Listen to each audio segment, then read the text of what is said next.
नमस्कार, मैं हूं दीपाली राणा। आप देख रहे हैं कल का बाजार। और आज के सेशन की बात करें तो लगातार तीसरा दिन जब बाजार बढ़त के साथ बंद हुआ, इंट्राडे में निफ्टी 11,450 के पार भी निकला और आखिर में निफ्टी 11,400 के ऊपर बंद हुआ है। आज के सेशन में बैंक स्टॉक्स हुए, साथ ही ऑयल एंड गैस स्पेस के शेयर्स हुए, ये सपोर्ट लैंड कर रहे थे। हर सेक्टर की ओर से एक दिग्गज स्टॉक था जो कि बाजार को आज सहारा दे रहा था। निफ्टी बैंक भी आधा % मजबूत होकर क्लोज हुआ है। अगर आप पॉकेट देखेंगे आज की तो हमने बाइंग रियल्टी स्टॉक्स में काफी अच्छी आते हुए देखी। प्राइवेट बैंक्स में आईसीआईसीआई बैंक, आरबीएल बैंक जैसे स्टॉक्स में स्ट्रेंथ दिख रही थी। पीएसयू बैंक स्टॉक्स में अच्छा मूव था, क्योंकि अगर आप पीएसयू बैंक इंडेक्स देखेंगे तो लगभग 2.5% की मजबूती के साथ क्लोज हुआ है। SBI, PNB, bank of India, Canara bank, IOB जैसे स्टॉक्स में अच्छा मोमेंटम आज के सत्र में रहा था। तो बैंक स्टॉक्स में अच्छी खरीदारी थी। इसके अलावा रियल्टी पॉकेट परफॉर्म कर रही थी। एनबीएफसीज में काफी अच्छा मूव आज के सेशन में रहा है। तो ये की हाइलाइट्स थी आज के सेशन के। लेकिन संस्थागत निवेशकों के आंकड़े आपके सामने लेकर आते हैं। डीआईएस की ओर से मुनाफा समेटा गया है लगभग 100 करोड़ का, और एफआईज की ओर से लगातार खरीदारी होते हुए देख रहे हैं। और आज के सेशन में भी एफआईज ने लगभग 460 करोड़ की खरीदारी की है। तो एफआईज की ओर से कांस्टेंट पार्टिसिपेशन हमने आते हुए देखा है। ट्रेड बुल से सजदानंद उत्तेकर हमारे साथ बने हुए हैं। सजदानंद नमस्कार। पहले तो आपका आउटलुक मार्केट्स पर ही चाहिए। भले ही बहुत ज्यादा मजबूती हमने आज के सेशन में नहीं देखी, 11,450 के ऊपर निफ्टी नहीं टिका, लेकिन इंपॉर्टेंट ये है कि लगातार तीसरा सेशन रहा जब बायस पॉजिटिव रहा और 11,400 के ऊपर क्लोज होने में कामयाब हुआ है। आप कल के लिए स्ट्रैटेजी रेकमेंड कीजिए। जिन्होंने तेजी की पोजीशंस कैरी की है निफ्टी में, उनके लिए क्या सजेशन है, और अगर नया ट्रेड लेना हो इंडेक्स पर तो क्या करना चाहिए? गुड इवनिंग दीपाली जी, जिस तरीके से अभी तक एक आउट परफॉर्मेंस रही है निफ्टी की, जिस तरीके से यहाँ पर एक higher top higher bottom sequence है, मुझे लग रहा है 11,500 कल के लिए काफ़ी इंपॉर्टेंट होगा। अगर ये पर्टिकुलर लेवल कल के फर्स्ट हाफ में अगर निकल जाता है तो एक अच्छी तेज़ी दिखाई दे सकती है throughout the week. But मुझे लग रहा है जिस तरीके से ऑप्शंस डेटा प्लेस्ड है और कल के एक्सपायरी सेशन के लिए एक्सपेक्टेशन तो यही है कि कल की एक्सपायरी 11,500 से लेकर 11,300 इसी पर्टिकुलर दायरे में होनी चाहिए। सो अगर हम ओवरऑल स्ट्रक्चर देखें तो स्ट्रक्चर में कहीं पर वीकनेस नहीं है, बट पिछले 3 दिनों के अपमूव के बाद मुझे लग रहा है थोड़ा सा और कंसोलिडेट हो सकता है मार्केट 1 से 2 दिनों के लिए। बट 11,500 काफ़ी इंपॉर्टेंट होगा अगले मोमेंटम के लिए। अगर हम बैंक निफ्टी की बात करें तो अगेन यहाँ पर भी एक spinning top kind of formation establish हुआ है, जो इंडिकेट कर रहा है कि 22,500 उसके लिए काफ़ी इंपॉर्टेंट होगा। तो अगर वो पर्टिकुलर लेवल निकल जाता है कल के सत्र में तो एक्सपायरी कहीं जाकर 22,700 के आसपास शेपअप हो सकती है। बट ओवरऑल वहाँ पर भी एक्सपेक्टेशन यही है कि एक रेंज बाउंड सेशन हो सकता है। 22,500 से लेकर 22,000 इस पर्टिकुलर दायरे में ही बैंक निफ्टी भी ट्रेड कर सकता है। ठीक है, तो ये व्यू निफ्टी बैंक निफ्टी पर रहा। लेकिन चलिए अब सवालों को करते हैं शामिल। आपको बता दें फेसबुक ट्विटर पर भी ये शो लाइव है, तो अपने सवाल आप हमें वहां भी भेज सकते हैं। पहले कॉलर फोन लाइन पे है हमारे साथ मिहिर भावनगर गुजरात से। मिहिर जी नमस्कार, पूछिए क्या सवाल है आपका? जी मेरा सवाल है, मैंने लोरस लैब 1070 पे लिया था और सुवेन लाइफ साइंस 40 पे लिया था, तो उसको होल्ड करें या? हेलो, ठीक है, पूछ लेते हैं। लॉरस लैब आपने इनफैक्ट काफी ऊपर के लेवल्स पर लिया, क्योंकि जुलाई में ये स्टॉक 500 से 1000 रुपए के ऊपर पहुंच गया था मैं कुछ सेशंस में ही। लेकिन सजदानंद क्या सजेशन रहेगा? लॉरस लैब इनके भाव के आसपास ही ट्रेड कर रहा है।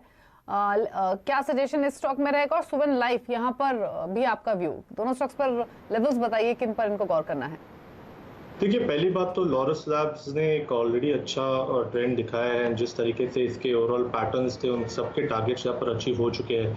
काफ़ी मूवमेंट के बाद यहाँ पर एक नेगेटिव फॉर्मेशन है, तो मुझे लग रहा है अगर इनकी यहाँ पर शॉर्ट टर्म पोजीशन है तो वो होल्ड कर सकते हैं। बट उनको क्लियरली यहाँ पर एक अच्छा स्टॉप लॉस है 1040 का। अगर वो पर्टिकुलर लेवल टूट जाता है तो काफ़ी बड़ा डिस्ट्रीब्यूशन अगेन आ सकता है काउंटर में। तो यहाँ पर सलाह होगी कि अगर आपका ये जो निवेश है अगर शॉर्ट टर्म के लिहाज से है तो 1110 1120 इस पर्टिकुलर लेवल के आसपास एक बार आपको पोजीशन रिव्यू करनी चाहिए। बट 1040 अगर टूट जाता है तो काफ़ी वीकनेस आ सकती है काउंटर में। तो मुझे लग रहा है यहाँ पर फ्रेश एडिशंस नहीं करने चाहिए। एक्जिस्टिंग अगर पोजीशन है तो 1040 के स्टॉप लॉस के साथ वो होल्ड कर सकते हैं। सुवेन लाइफ साइंस की अगर हम बात करें तो मुझे लग रहा है काफ़ी बड़े कॉन्ट्रैक्शन के बाद एक ब्रेकआउट हुआ था, और ब्रेकआउट के बाद एक spinning top kind of formation है वीकली स्केल पे। तो मुझे लग रहा है जिस तरीके से इसका दायरा भी डिफाइंड है 5860 ऑन द हायर साइड एक बड़ा रेजिस्टेंस है, एंड नीचे मुझे लग रहा है अराउंड 45-46 के आसपास एक अच्छा सपोर्ट है। तो इसी पर्टिकुलर रेंज में थोड़ी देर और रह सकता है काउंटर, बट यहाँ पर भी बड़ी कोई वीकनेस नहीं है। स्टॉक थोड़ा सा कंसोलिडेशन मोड में जा सकता है। ठीक है, तो दोनों स्टॉक्स आप होल्ड कर सकते हैं, लेवल्स आपको बताए गए हैं जिनको आपको as a stop loss treat करना है। इसके अलावा हमारे साथ बातचीत करने के लिए अनिल श्रीवास्तव हैं सागर मध्य प्रदेश से। अनिल जी नमस्कार, पूछिए सवाल अपना। नमस्कार दीपाली जी, मेरे दो क्वेश्चन हैं।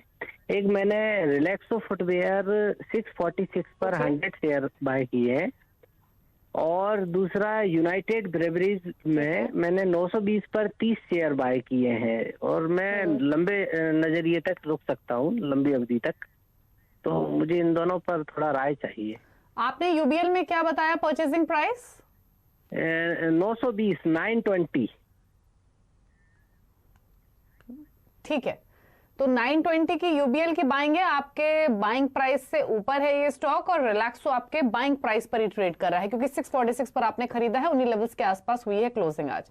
आपने सवाल सुना सजदानंद, बताइए क्या सजेशन होगा दोनों स्टॉक्स में?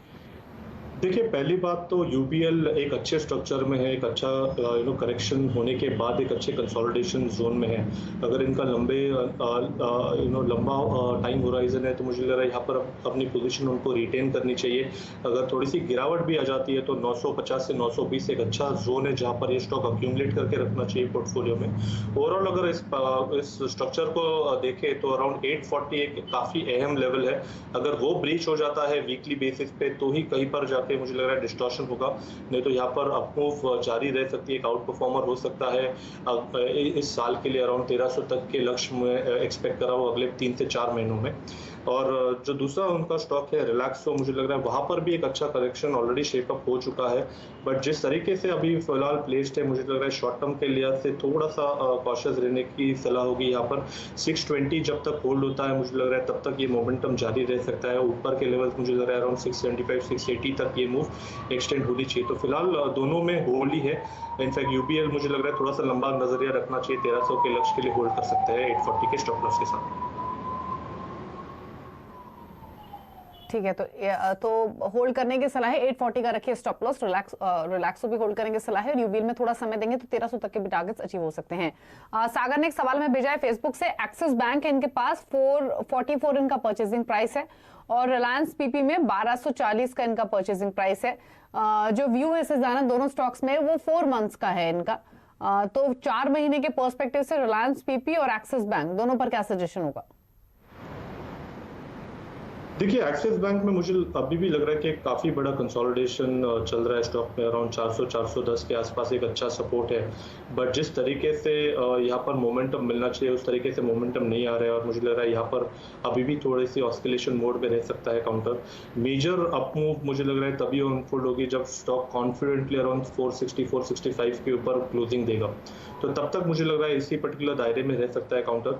तो नीचे मुझे लग रहा है जिस तरीके से इन्होंने पोजीशन बनाई है तो 400 का जरूर उनको स्टॉप लॉस लगाना चाहिए, बट अगर 4 महीने का नजरिया है तो मुझे लग रहा है अगर इस पर्टिकुलर स्टॉक को अगर आपको होल्ड करना है तो पहला लक्ष्य यही होगा अराउंड 465-470 के आसपास का, जहां पर आपको अपनी पोजीशन रिव्यू करनी चाहिए।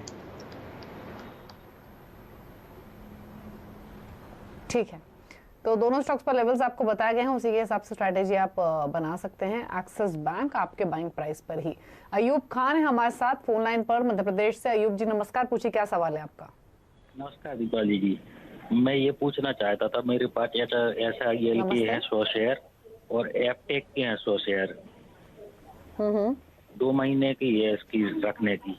एपटेक में आपका बाइंग प्राइस क्या है? 118 रुपया मैम। एपटेक में और दोनों में आपका शॉर्ट टर्म व्यू है, मतलब कुछ समय के लिए आप रखना चाहते हैं? जी 2 महीने का। 2 महीने, ठीक है। 2 मंथ्स के व्यू के हिसाब से लेवल्स बताइए सजदानंद को, क्योंकि एपटेक में 118 का बाइंग है, 114 पर बंद हुआ है, और HSIL 61 की खरीद है, उन्हीं लेवल्स के आसपास हुई है क्लोजिंग। देखिए, एपटेक में एक अच्छा परफॉर्मेंस चल रहा है। इनफैक्ट पिछले 4 हफ्तों से थोड़ा सा कंसोलिडेशन जोन में ज़रूर है, बट जिस तरीके से इसके एवरेजेस कन्वर्ज हो रहे हैं मुझे लग रहा है यहाँ पर एक फ्रेश एडिशंस करने में भी कोई हर्ज नहीं है। जिस तरीके से यहाँ पर स्ट्रक्चर है मुझे लग रहा है 108 के स्टॉप लॉस के साथ उनको अभी भी पोजीशन ऐड करनी चाहिए। जिस तरीके से ये रिबाउंड हुआ है मुझे लग रहा है इसके रिट्रेसमेंट टारगेट्स भी अगर हम देखें तो लगभग अराउंड 135-140 जोन तक के है, तो उसी लक्ष्य के लिए उनको ये पोजीशन होल्ड करनी चाहिए। एंड स्टॉप लॉस उनको लगाना चाहिए अराउंड 108 के आसपास। HSIL मुझे लग रहा है काफ़ी साइडवेज जोन में ही है, तो जिस तरीके से फिलहाल यहाँ पर पोजीशंस बन रही है तो डेफिनेटली उनको 53 के आसपास का स्टॉप लॉस लगाना चाहिए। अगर ये पर्टिकुलर लेवल ब्रेक हो जाता है तो मुझे लग रहा है अपनी पोजीशन अगर शॉर्ट टर्म भी हो या लॉन्ग टर्म भी हो तो निकल जाने की सलाह होगी। ऑन द कॉन्ट्ररी अगर यहाँ से अपमूव थोड़ी सी एक्सटेंड हो जाती है तो 70 के आसपास काफ़ी बड़ा रेजिस्टेंस जोन है, तो वहाँ पर ज़रूर एक बार रिव्यू करनी चाहिए। बट फिलहाल मुझे लग रहा है फ्रेश ट्रेड सेटअप्स के लिहाज से एप्टेक थोड़ा सा कॉन्फिडेंस दिखा रहा है, जहाँ पर एक शॉर्ट टर्म में मोमेंटम आ सकता है, तो 108 के स्टॉप लॉस के साथ वहाँ पर पोजीशन फ्रेश भी ऐड की जा सकती है 135 के टारगेट के लिए। ठीक है, तो होल्ड कीजिए आप HSIL में पोजीशन। एप्टेक स्ट्रांग लग रहा है इन लेवल्स पर और खरीदारी भी की जा सकती है, तो बने रहिए। सुमानी गुप्ता ने एक सवाल हमें भेजा है फेसबुक पर, ग्लेनमार्क फार्मा पर 170 शेयर्स इनके पास, जो परचेजिंग प्राइस है वो 480 का है। तो ग्लेनमार्क पर बताइए क्या करना चाहिए। काफी लंबे कंसोलिडेशन के बाद, प्रॉफिट बुकिंग के बाद थोड़ा एक्शन बना है स्टॉक में, क्या सजेशन रहेगा? देखिए यहाँ पर सेक्टर आउटलुक तो काफ़ी पॉजिटिव है, और जिस तरीके से रोटेशंस हो रहे हैं with in this particular sector, मुझे लग रहा है यहाँ पर भी कोई संकेत नहीं है डिस्ट्रीब्यूशन के, तो थोड़ी सी मुनाफा वसूली हो जाती है बट डिस्ट्रीब्यूशन नहीं है। एक अच्छे higher top higher bottom sequence में है। अगर हम इसका डेटा डेरिवेटिव डेटा भी देखें तो यहाँ पर लॉन्ग अनवाइंडिंग साइकिल में ही चल रहा है काउंटर, तो मुझे लग रहा है यहाँ पर 520 के लक्ष्य के लिए इनको पोजीशन अपनी होल्ड करनी चाहिए। ये पर्टिकुलर लेवल आने के बाद ही रिव्यू करनी चाहिए। एंड जिस तरीके से यहाँ पर सीक्वेंस है, मुझे लग रहा है अराउंड 455 460 ये काफ़ी अच्छा सपोर्ट जोन है स्टॉक के लिए, तो अगर वहाँ पर डिक्लाइन भी होता है तो वहाँ पर अक्यूमुलेट करने की ही सलाह होगी। 520 का होगा एक फाइनल टारगेट। ठीक है, तो होल्ड करने की सलाह है। Glenmark pharma 500 plus targets expected हैं। हमारे साथ अशोक हैं फोन लाइन पर, थाने महाराष्ट्र से। अशोक जी नमस्कार, पूछिए सवाल। Good evening madam, Deepali madam, how are you? Hello, good evening madam. I am having, ठीक है सर, अपना सब बताइए, आप कैसे हैं, क्या कौन सा स्टॉक है आपके पास?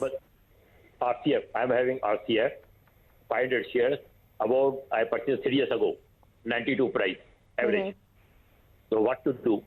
I know this is during rainy season, share moves fast, but this time this share is dull.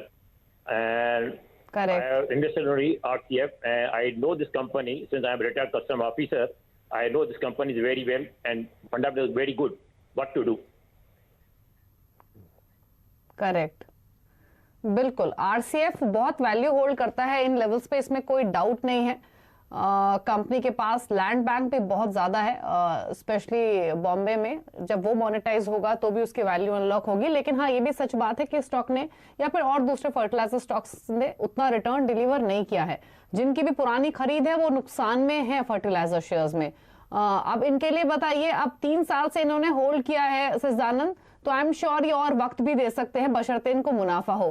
Charts देखकर अगर लॉन्गर व्यू थोड़ा सा आप दे सकें तो क्या सजेशन होगा?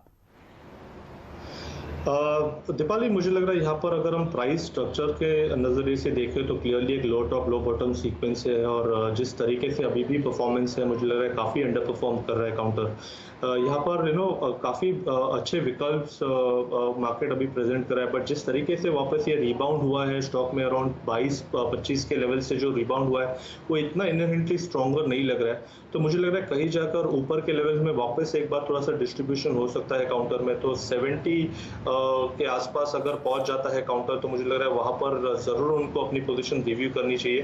बट जिस तरीके से फिलहाल स्ट्रक्चर है एक ट्रेडिंग के लिहाज से मुझे लग रहा है 42-43 एक काफी इंपॉर्टेंट जंक्चर होगा। अगर वीकली बेसिस पे इसके नीचे क्लोजिंग आ जाती है तो मुझे लग रहा है जो ऑलरेडी एग्जिस्टिंग सीक्वेंस है लो टॉप लो बॉटम का, मुझे लग रहा है वापस उसी पर्टिकुलर सीक्वेंस में स्टॉक ड्वेल होगा। तो जिस तरीके से मार्केट प्लेस्ड है, अगर यहाँ से थोड़ा सा मोमेंटम मिल जाता है काउंटर में और अगर 65-70 के जोन आ जाते हैं तो डेफिनेटली उनको अपनी पोजीशन वहाँ पर रिव्यू करनी चाहिए, होप पर रहना नहीं चाहिए क्योंकि स्ट्रक्चर काफ़ी वीक रहा है काउंटर में। बट ऑन द कॉन्ट्ररी नीचे 42 का लेवल काफ़ी अहम होगा। अगर वीकली बेसिस पे ये लेवल ब्रेक हो जाता है और क्लोजिंग आ जाती है तो मेरी सलाह होगी कि आप अपने निवेश से हट जाए एंड कोई दूसरे विकल्प में इन्वेस्ट कीजिए। जी ठीक है, तो ये सजेशन आपको मिला है। संजय साहू ने एक सवाल भेजा है फेसबुक पर, कमंस इंडिया पर 500 शेयर्स इन्होंने खरीदे हुए हैं, 460 का इनका परचेजिंग प्राइस है। जानना चाहते हैं क्या स्ट्रैटेजी इनकी होनी चाहिए, तो बताइए सजदारन, कमंस इंडिया इनके भाव के आसपास ये स्टॉक बंद हुआ है, आज क्या करना चाहिए? जनरली इस पर्टिकुलर काउंटर में एक ट्रेंड रही है कि जब भी इसमें डिविडेंड आ जाता है उसके बाद थोड़ा सा स्टॉक साइडवेज टू नेगेटिव हो जाता है, और जिस तरीके से वापस यहाँ पर परफॉर्मेंस है, मुझे लग रहा है इमीडिएट बेसिस पे अगर 465 468 ये पर्टिकुलर लेवल अगर वो ब्रीच कर देता है, वहाँ पर सस्टेन कर देता है, तो मुझे लग रहा है एक अच्छी अप मूव आ सकती है अराउंड 488 490 तक की। But in case on the lower side यहाँ पर थोड़ी सी भी थकावट या गिरावट आ जाती है, तो मुझे लग रहा है थोड़ा सा डिस्ट्रीब्यूशन जरूर हो सकता है काउंटर में। तो अहम लेवल होगा ट्रेडिंग के लिहाज से अराउंड 440 का। अगर ये लेवल ब्रीच हो जाता है तो मुझे लग रहा है जो प्रीवियस जो एक बेस बना था स्टॉक में अराउंड 400 के आसपास का, वो पर्टिकुलर बेस वापस एक बार रिविजिट होगा।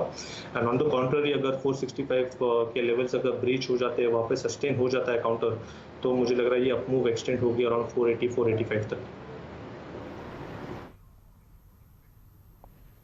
ठीक है, तो होल्ड कर सकते हैं, मूव एक्सटेंड हो सकता है, 485 तक के लेवल्स भी नियर टर्म में देखने को मिल सकते हैं, तो बने रहिए। राकेश कुमार है हमारे साथ फोन लाइन पर नोएडा से।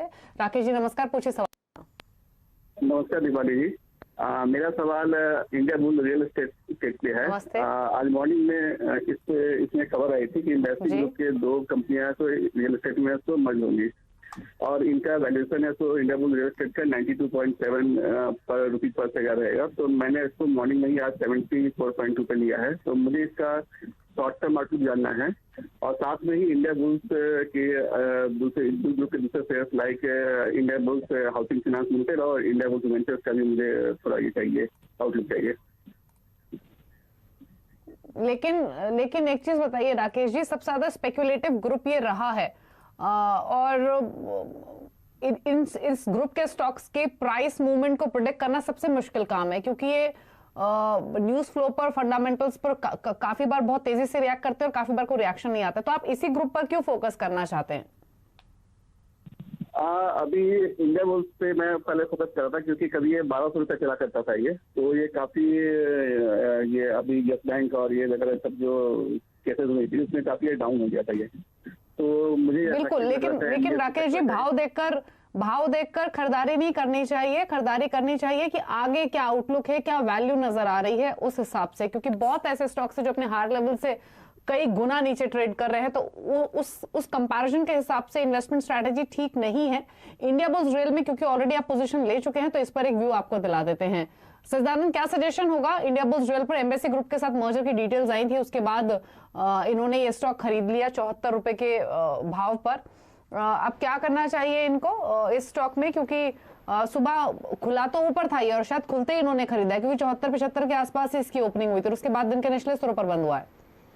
दीपाली, ये एक क्लासिक स्टॉक है जो buy on rumour sell on news cycle में ही चलता है। जिस तरीके से यहाँ पर न्यूज आने के बाद थोड़ा सा डिस्ट्रीब्यूशन हुआ है, अगर हम डेली चार्ट को देखें तो वहाँ पर भी एक बेरिश बेल्ट होल्ड फॉर्मेशन है, जो एक स्ट्रॉन्ग रिवर्सल कैंडिडेट ही माना जाता है। तो जिस तरीके से इसने एक ओपन आई बनाया है अराउंड 78.85 का, मुझे लग रहा है वो एक काफ़ी निर्णायक लेवल होगा आगे की चाल के लिए। तो अगर वो पर्टिकुलर लेवल ब्रीच हो जाता है तो ही मुझे लग रहा है उनको थोड़ा सा मुनाफा बन सकता है, अराउंड 85-88 तक लेवल्स आ सकते हैं।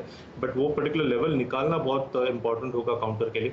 ऑन द कॉन्ट्ररी ऑलरेडी कुछ अराउंड 9-10 दिनों से ये पर्टिकुलर रैली चल रही थी काउंटर में, एंड इस रैली के बाद ये पर्टिकुलर पैटर्न बना है। तो मुझे लग रहा है थोड़ा सा यहाँ पर ज़रूर उनको कॉशियस रहना है। 68 का स्टॉप लॉस तो मैं ज़रूर रेकमेंड करूंगा, क्योंकि एक शॉर्ट टर्म पोजीशन है, मोमेंटम में इन्होंने ये पोजीशन बनाई हुई है। तो levels to watch out in the next few days would be 68 on the lower side. अगर ये ब्रीच हो जाता है तो डेफिनेटली उनको पोजीशन अपनी हटा देनी चाहिए, लॉस बुक कर देना चाहिए। एंड ऑन द कॉन्ट्ररी अगर थोड़ा सा स्टॉक साइडवेज हो जाता है एंड 78 ये लेवल अगर निकाल देता है, तो एक मुझे लग रहा है वहाँ पर एक होप मिल जाएगा काउंटर में।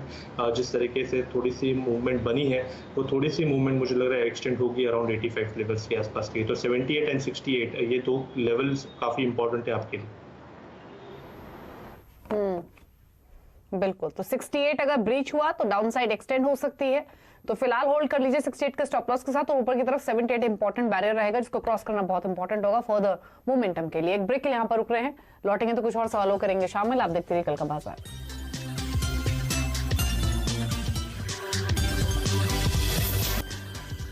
आप देख रहे हैं कल का बाजार। सदाउद देकर हमारे साथ बने हुए आपके सभी सवालों के जवाब देने के लिए संतोष है अहमदाबाद हमारे साथ फोन लाइन पर। संतोष जी नमस्कार, बताइए क्या सवाल है आपका।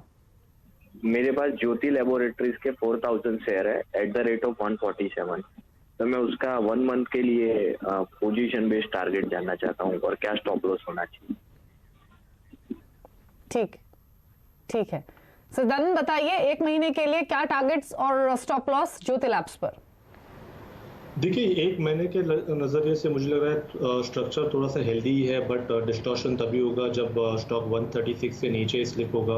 तो मुझे लग रहा है क्लियरली जिस तरीके से यहाँ पर हाल फिलहाल में एक ब्रेकआउट हुआ था 120 से 125 के रेंज में, वहाँ से जो पैटर्न के टारगेट्स थे वो ऑलरेडी ऑलमोस्ट अचीव हो चुके हैं।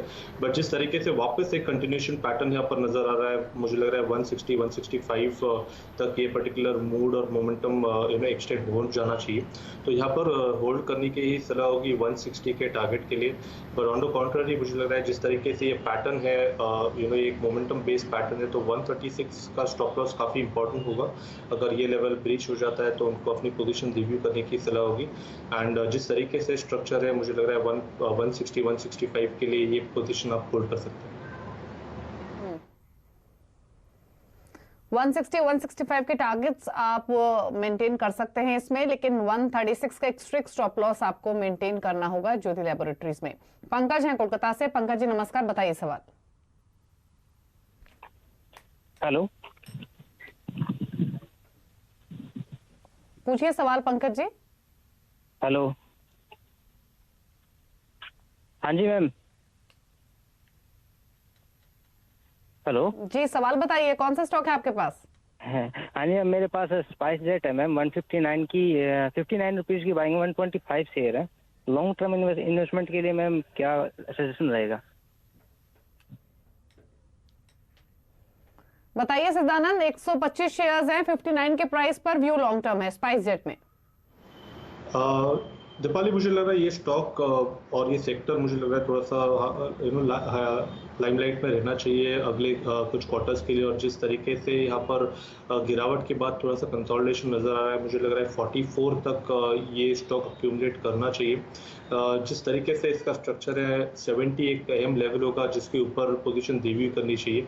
तो मुझे लग रहा है यहाँ पर अगर थोड़ी सी गिरावट आ भी जाती है तो यहाँ पर अक्यूमुलेट करने की ही सलाह होगी। स्टॉप लॉस आपको लगाना है अराउंड 44 के आसपास का एंड पोजीशन मेंटेन करनी है। 70-75 के जोन में जैसे पहुंच जाएगा अगले कुछ महीनों में, उसके बाद ही रिव्यू करना चाहिए काउंटर। तो फिलहाल तो एक 70 का स्टॉप का एक टारगेट प्रोबेबल टारगेट आप मान के चलिए, 44 का लगाइए स्टॉप लॉस एंड होल्ड कीजिए पोजीशन।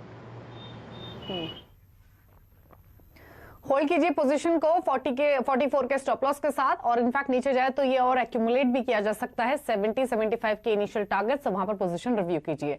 फिलहाल इतने ही सवाल करेंगे शो में शामिल। कोई क्विक डिस्क्लोजर सजदानंद आपकी ओर से।